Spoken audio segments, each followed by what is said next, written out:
Agradezco a Iván Arias, quien es director de estudios económicos de Banamex, para hablar precisamente en reacción a estas cifras presentadas por INEGI hablando de la inflación. Iván, ¿cómo está? Buen día. Hola, muy buenos días. Josué, a ti y a toda la auditoría. Aquí a tus órdenes. Gracias. ¿Cómo interpretar pues estos primeros 15 días hablando de la inflación comparativa ya con lo que hemos presentado?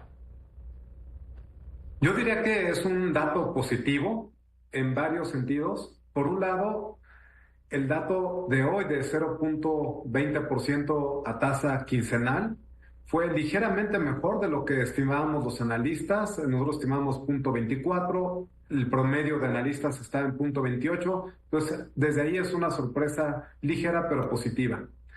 Además, el dato de hoy de 3.7%, como señalabas, a tasa anual, pues es mucho menor de lo que habíamos estado viendo, ¿no? En concreto es el menor desde febrero de 2021, ¿no? Y solo para contrastar con lo que habíamos visto al cierre de 2024, fue de 4%, entonces bajar de un 4% a un 3.7% es positivo.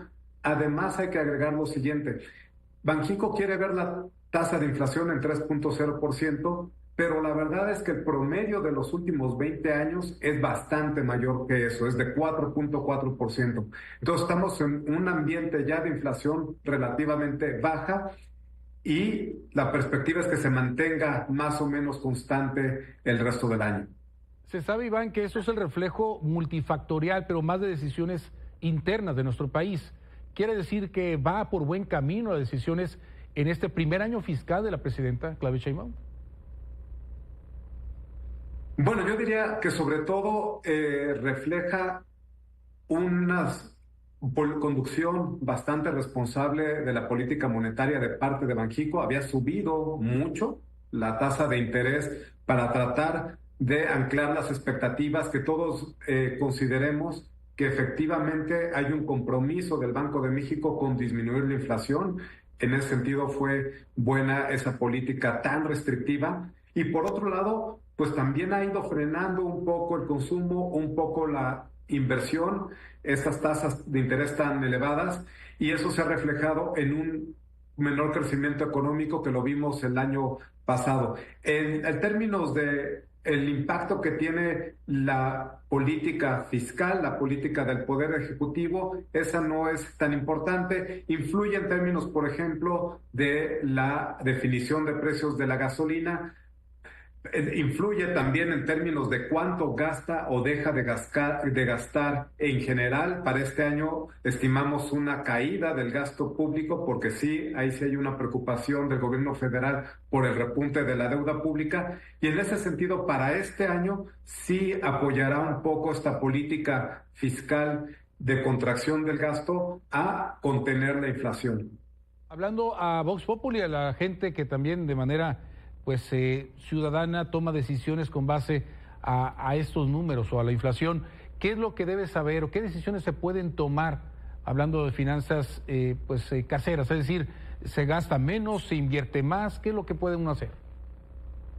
Bueno, por un lado yo diría, en términos de inflación, este dato es positivo. Los incrementos que estamos viendo en los salarios pues van a rendir un poco más en términos de poder adquisitivo. Hacia adelante pensamos que va a haber una cierta recomposición en la inflación, va a subir un poco más en los servicios, en la parte de mercancías se va a mantener más o menos estable. Esto puede ayudar a la planeación de los gastos que tengamos.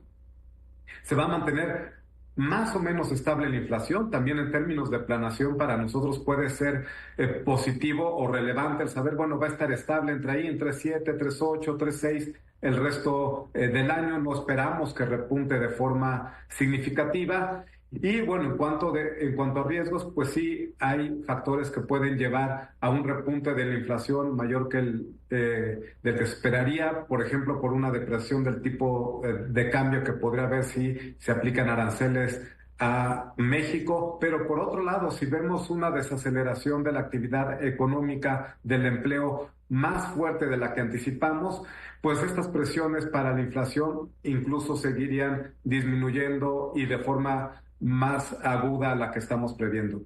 Bien lo dices, Iván, entonces hay que estar atentos a las decisiones también del vecino, es decir, lo que pueda afectar, ¿no?, en ese tema económico, por ejemplo, los aranceles.